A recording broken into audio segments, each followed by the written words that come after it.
Musicians rarely speak highly of the music industry, mostly because it's run by a bunch of non-musicians who think they know what's best for artists, fans, and the world as a whole. Of course, this isn't a conclusion we reached all by ourselves, but instead a message that has been explicitly and metaphorically illustrated in countless tunes of every genre over the years. For better or worse, here are the 20 best songs about the music industry. Barracuda is one of Heart's most popular hits, but few people actually know what the song is about. According to Ann Wilson, Mushroom Records, the band's former label, tried to pull a publicity stunt in which they wanted to convince fans that Ann and her sister/bandmate Nancy were lovers. In response, Ann enraged and wrote Barracuda about the ruthlessness and overall sleaziness of the music industry, likening them to a dangerous fish.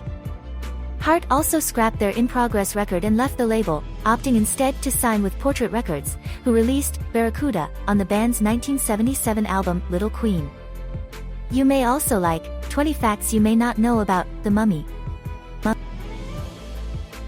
Burning Bridges was the last album released under Bon Jovi's contract with Mercury Records, and if the title and lyrics are any indication, the band didn't exactly love those past 32 years.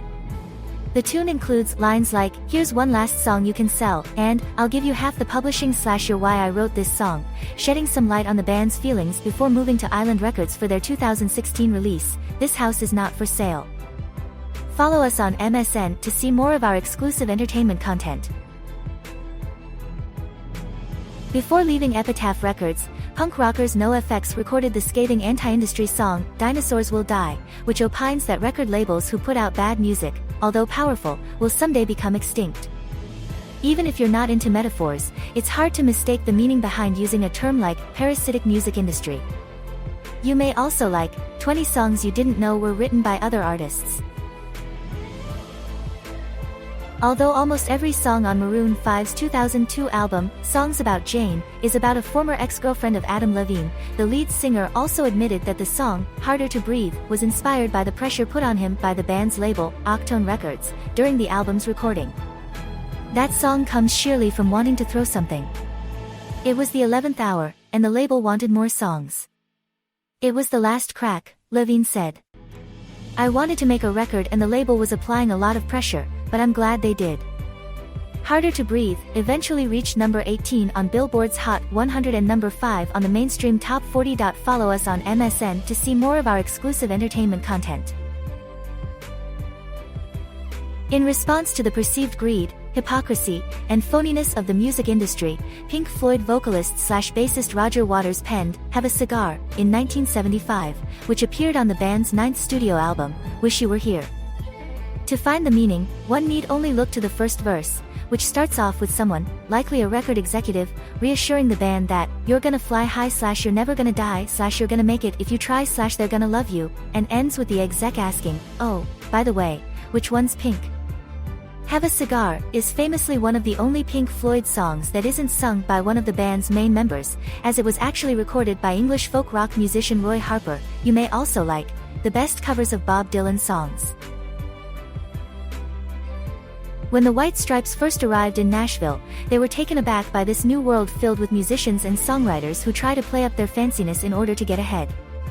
Meanwhile, the narrator and his lady are fretting over driving around in a busted-up Pinto, having to split the cost of a cigarette lighter, and needing to return his rented tuxedo while metaphorically staying in the best motel on Imposter Street. Follow us on MSN to see more of our exclusive entertainment content. Slipknot's 2014 single, Kill Pop, sounds like it was written about a girl, with numerous references to an ambiguous she, but frontman Corey Taylor explained that it's actually about his relationship with the music industry.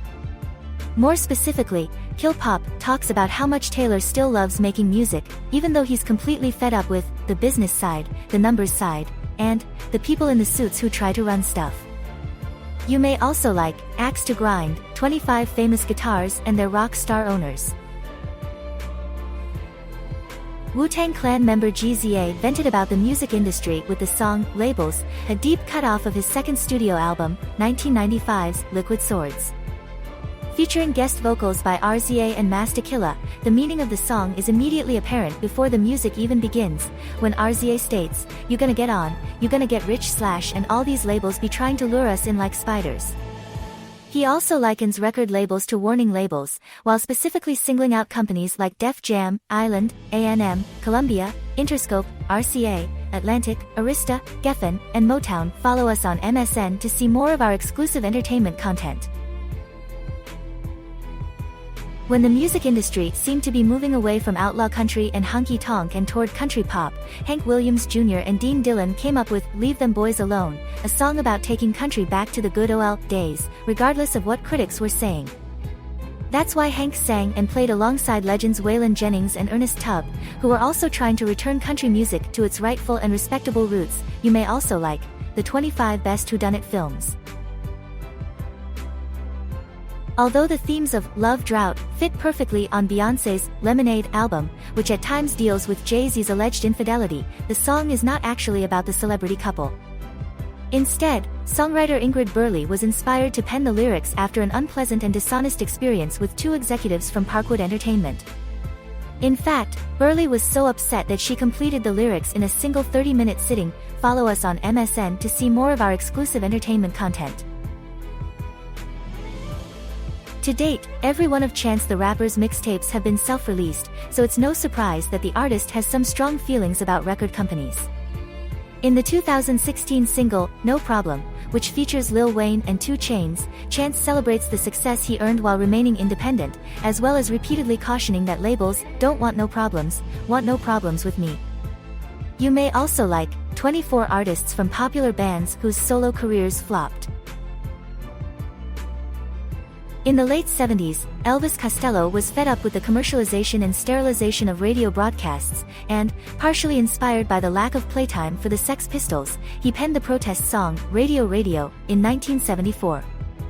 When he appeared on Saturday Night Live, in 1977, Columbia Records asked him to perform a well-known song, and he opened with Less Than Zero. However, after just a few bars, Costello turned to his band, asked them to stop, and said, "There's no reason to do this song here," before breaking into Radio Radio. He was subsequently given a ban from SNL by Lorne Michaels, which lasted until 1989. Follow us on MSN to see more of our exclusive entertainment content. Rap Superstar and Rock Superstar are both singles off of Cypress Hill's 2000 studio album, Skull and Bones, and both have nearly identical lyrics. They speak of the fame and fortune sought by up-and-coming musicians, while cautioning against the dark side of being a celebrity, which includes losing friends, spending time away from family, selling out, people riding your coattails, and critics constantly putting you down. Rapper Noreaga stated it best in Rap Superstar, when he said, "When you sign to a record label / you don't know, you sign your life over." You may also like the biggest acts snubbed by the Country Music Hall of Fame. American ska band Real Big Fish has been around for decades, but their biggest single still dates all the way back to 1996. Sell Out was written as a tongue-in-cheek salute to the music industry, with lyrics like, "You're gonna go to the record store / you're gonna give them all your money / radio plays what they want you to hear / they tell me it's cool, but I just don't believe it." Then again, you probably already guessed the tune's meaning based on its title. Follow us on MSN to see more of our exclusive entertainment content. According to Katie White of the British duo The Ting Tings, That's Not My Name was basically me ranting about my frustrations with the record industry. When a previous lineup of the band was first signed by Mercury Records, they soon found that all the executives who liked them had left, nobody who remained really knew the group, and they were subsequently dropped. You may also like live versions of songs that are better than the studio version. Billy Joel generally doesn't mince words when it comes to his true feelings. If one looks at the lyrics of his 1974 song, The Entertainer, it's clear Billy is offering a cynical view of being a musician and the fleeting fame that goes with the job. For example, the opening verse says, "Today I am your champion / I may have won your heart / but I know the game / you'll forget my name / and I won't be here / in another year / if I don't stay on the charts." Joel also comments on how he had a beautiful song, but it ran too long, and had to be cut down to 3:05. That's Piano Man he's referring to, a song that was 5 minutes and 38 seconds in length, but was trimmed to 3 minutes and 5 seconds for the radio. Follow us on MSN to see more of our exclusive entertainment content. By the time Billy Squier scored his first big hit, 1981's The Stroke, he had already been in the music biz for more than a dozen years. The Stroke is about the journey to finally getting that break after years of promises by record companies, as evidenced by the lyrics, "Put your right hand out, give a firm handshake / talk to me about that one big break / spread your ear pollution, both far and wide / keep your contributions by your side." You may also like The Most Terrifying Movie Monsters. After finding success with the singles My Name Is and Guilty Conscience off of his major label debut, the Slim Shady LP, Eminem was pressured by record executives to top that success on his next album. A stressed-out M then penned an angst-ridden tune called The Way I Am that expressed his feelings, and it ended up being the second single off of the 2000 record, the Marshall Mathers LP. Ironically, the album's first single, The Real Slim Shady, actually ended up becoming his most popular song to date. Follow us on MSN to see more of our exclusive entertainment content. Lynyrd Skynyrd's second studio album, Second Helping, is most famous for the singles Sweet Home Alabama and Don't Ask Me No Questions, as well as Call Me the Breeze and The Needle and the Spoon. This means the record company Diddy, workin' for MCA, tends to get lost in the shuffle.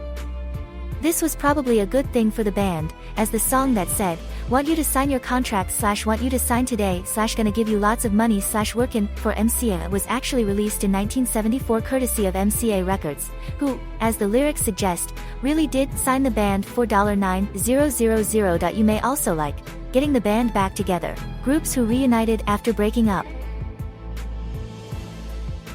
When the nu metal band Korn was wrapping up the recording of their sixth studio album, 2004's Take a Look in the Mirror, both their label and management explicitly asked for a hit single to be added.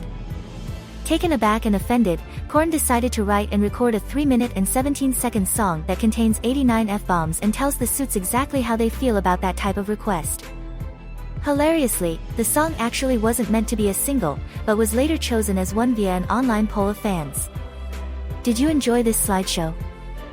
Follow us on MSN to see more of our exclusive entertainment content.